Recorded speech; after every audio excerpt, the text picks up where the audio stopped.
बिस्मिल्लाहिर्रहमानिर्रहीम। अस्सलाम वालेकुम स्टूडेंट्स, उम्मीद है कि आप लोग खैरियत से होंगे।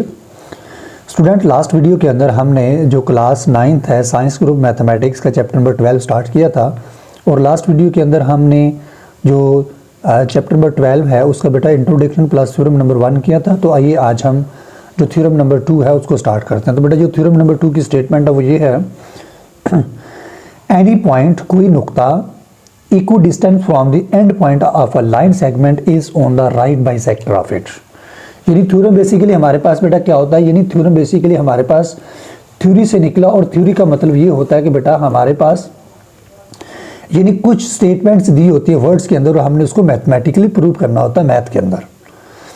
बेटा हमारे पास है थ्योरम की, बेटा कहता है एनी पॉइंट कोई नुक्ता इक्व डिस्टेंस का मतलब होता है बराबर फासला, यानी जो नुक्ता होगा क्या होगा, बराबर फासला from the end point of line segment. यानी एक लाइन सेगमेंट के जो एंड पॉइंट होते हैं उनसे आपने एक पॉइंट इस तरह लेना है कि एंड पॉइंट से डिस्टेंस वो आपस में क्या हो, इक्वल हो। बेटा आगे आ गया इज, तो इज यहां पे बेटा आ जाता है, आर आ जाता है, एम आ जाता है। इट्स मीन कि बेटा यहां पे स्टेटमेंट टूट गई है और इसके बाद हमारी जो प्रूव है वो स्टार्ट हो गया। Is on the right bisector of it, मतलब क्या कि ये जो पॉइंट है वो उस लाइन सेगमेंट के राइट बाइसेक्टर पे होगा। राइट बाइसेक्टर क्या होता है बेटा, यानी वो लाइन जो किसी लाइन सेगमेंट को दो इक्वल हिस्सों में डिवाइड करती है और वो लाइन सेगमेंट के साथ परपेंडिकुलर होती है। तो आइए क्या करते हैं बेटा सबसे पहले हम क्या करेंगे, एक लाइन सेगमेंट को ड्रा करेंगे, फिर लाइन सेगमेंट के ऊपर कोई पॉइंट इस तरह लेंगे कि उसका डिस्टेंस जो एंड पॉइंट्स होगा तो इक्वल होगा। तो आइए हम इसको स्टार्ट करते हैं। बेटा suppose this is a line segment, पहले लाइन सेगमेंट को ड्रा करते हैं। बेटा ये मेरे पास एक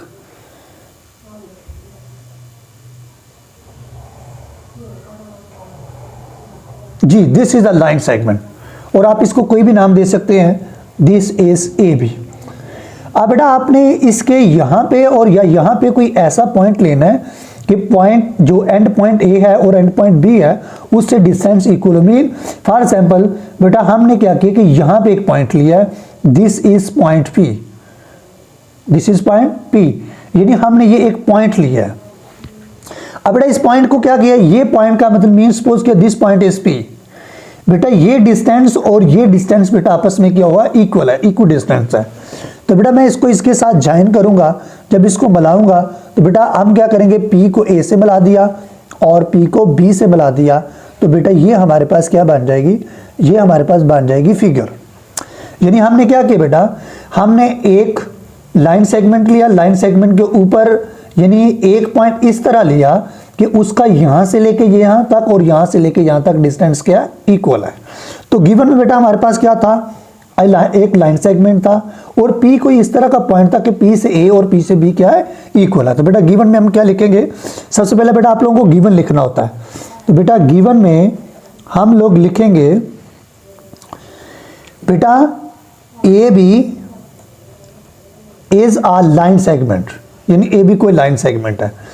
P इज एनी पॉइंट, यानी P कोई भी पॉइंट है और वो इस तरह का है बेटा सच डैट, ये बेटा उसने क्या बोला कि इक्वल डिस्टेंस एंड पॉइंट्स, यानी P से लेके A और P से लेके B आपस में क्या इक्वल है।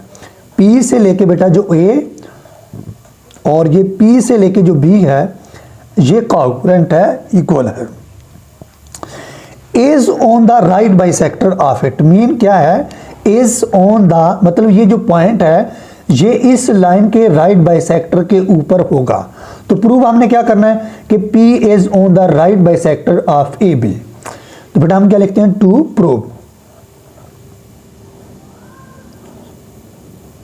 तो बेटा टू प्रूव में हम क्या लिखेंगे, P is on the right bisector of right bisector of A और B, यानी जो हमारे पास पॉइंट P है वो इस लाइन सेगमेंट के राइट बाइसेक्टर पे आता है। बेटा सपोज किया कि इस लाइन का जो सेंटर पॉइंट है वो है C, अगर ये बेटा इसका मिड पॉइंट है तो इस तरफ और इस तरफ क्या होगा, डिस्टेंस इक्वल है। तो बेटा कंस्ट्रक्शन में हम क्या लिखेंगे, join P with mid point of AB, यानी हमने क्या किया बेटा, P को क्या कर दे बेटा, जो हमारा कंस्ट्रक्शन होता है वो अपनी तरफ से होता है। हमने बेटा ये कहा कि जो सी है वो मिड पॉइंट है। अगर सी मिड है बेटा इस लाइन का, तो इट्स मीन सी से लेके बी और सी से लेके ए आपस में क्या equal. Join P with C, और सी हमारे पास मिड पॉइंट है, यहां पे लिखेंगे कंस्ट्रक्शन। बेटा कंस्ट्रक्शन में हम लोग क्या लिखेंगे, जॉइन पी, यानी जॉइन का मतलब होता है मिलाना। बेटा जो P है विद C, P को C से मिलाया, और C क्या है बेटा, ये मिड पॉइंट है किसका बेटा, AB का। अगर बेटा ये AB का मिड पॉइंट है तो इट्स मीन कि A से लेके जो हमारे पास C है ये कॉन्ग्रुएंट होगा B से लेके C तक।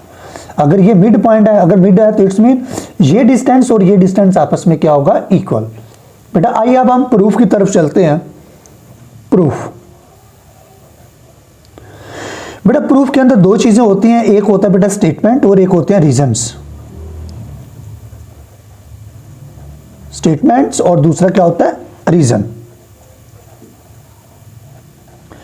बेटा हमने प्रूव क्या करना कि ये पॉइंट क्या है, ये इसके राइट बाइसेक्टर पे है। तो बेटा अगर मुझे इसको राइट बाइसेक्टर बनाना तो मैं दो चीजें प्रूव करूंगा कि अगर ए से सी और बी से सी डिस्टेंस इक्वल हो, और यहां पे बेटा सी की जो कॉरस्पॉन्डिंग एंगल्स बन रहे बेटा इस साइड पे और इस साइड पे वो 90 का हो।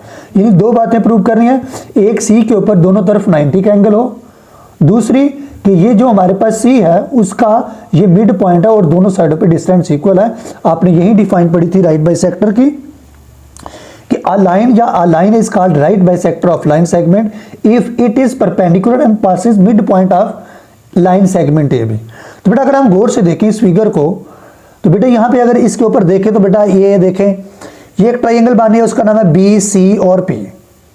यानी हमने क्या किया बेटा, ये बी और ये सी और ये पी हमारे पास क्या है बेटा, ये हमारे पास एक ट्राइंगल बन रही है।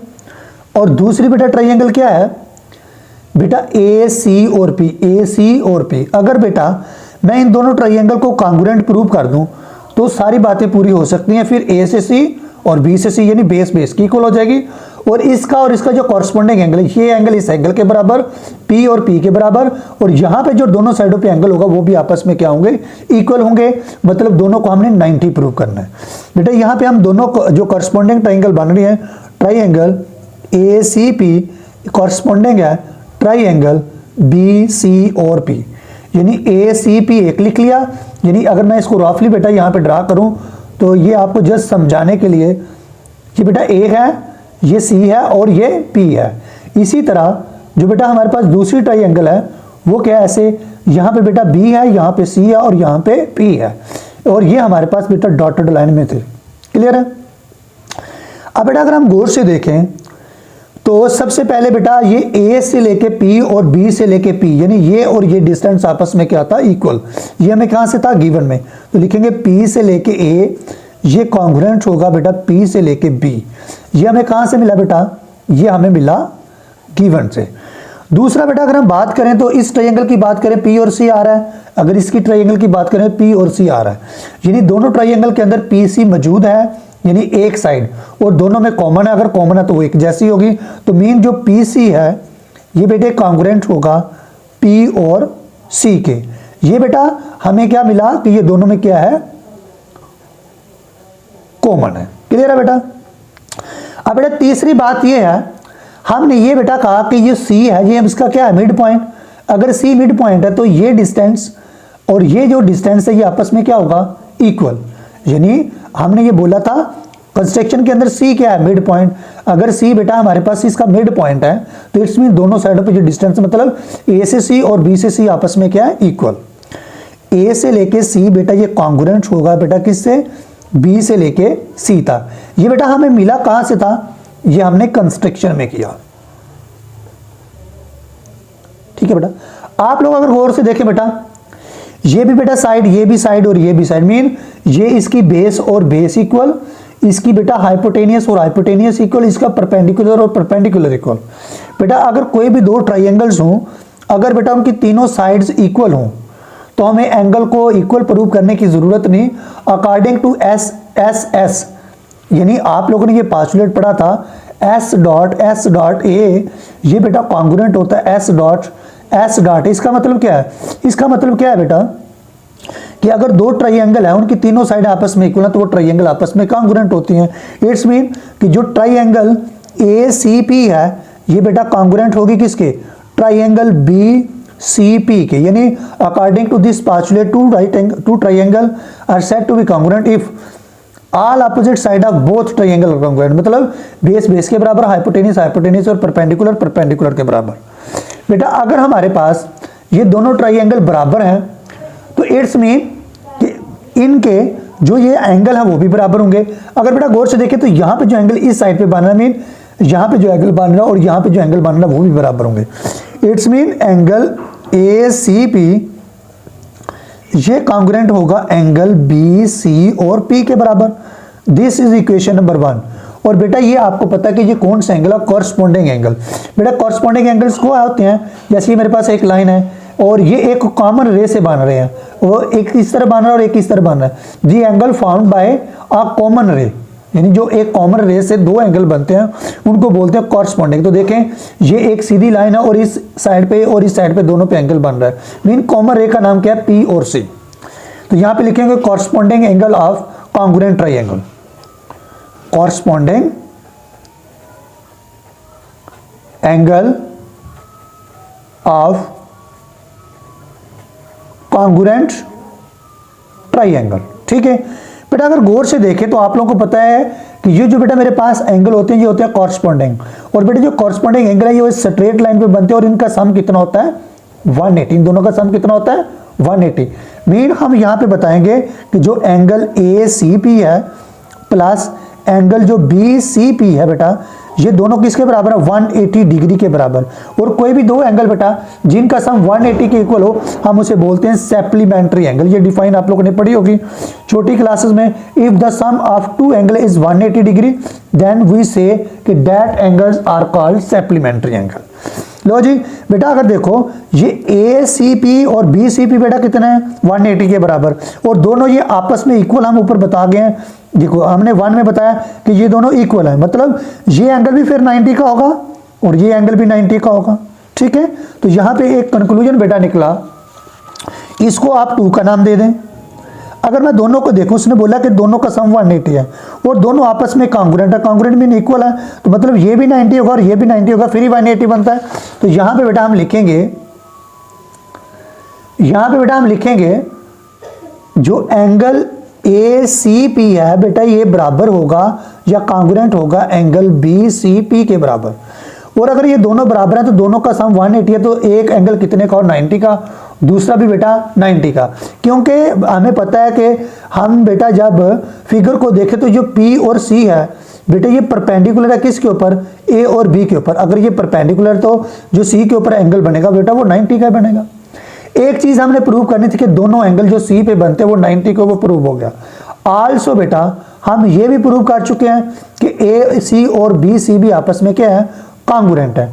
अब देखो 2 बातें प्रूव होगी, एक तो वो लाइन बाई सेक्टर के साथ बेटा कितना एंगल बना रहा है 90 का, दूसरा वो उस लाइन सेगमेंट को 2 इक्वल हिस्सों में डिवाइड कर रहा है। इसका मतलब क्या होगा, सो P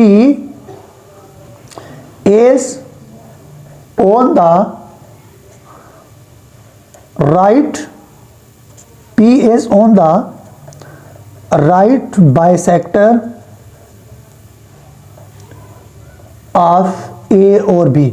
और ये बेटा अगर इसकी रीजन दें ए और सी और बी सी ये हम पीछे भी दे चुके हैं, तो बेटा ये कंस्ट्रक्शन से आता है, ये किस से आता, कंस्ट्रक्शन से। और ये दोनों 90 क्यों है, क्योंकि ये हमारे पास परपेंडिकुलर है और यही आप लोगों ने प्रूव करना है। उम्मीद है कि आप लोगों को बेटा ये समझ आया होगा। और बेटा अगर आपने अभी तक मेरे चैनल को सब्सक्राइब नहीं किया तो बेटा चैनल को सब्सक्राइब करें और बेल आइकन को प्रेस करें ताकि आप लोगों को आने वाली जो लेटेस्ट वीडियो वो टाइम पे मिल सके। इंशाल्लाह मिलते हैं नेक्स्ट वीडियो के अंदर। अल्लाह हाफिज़।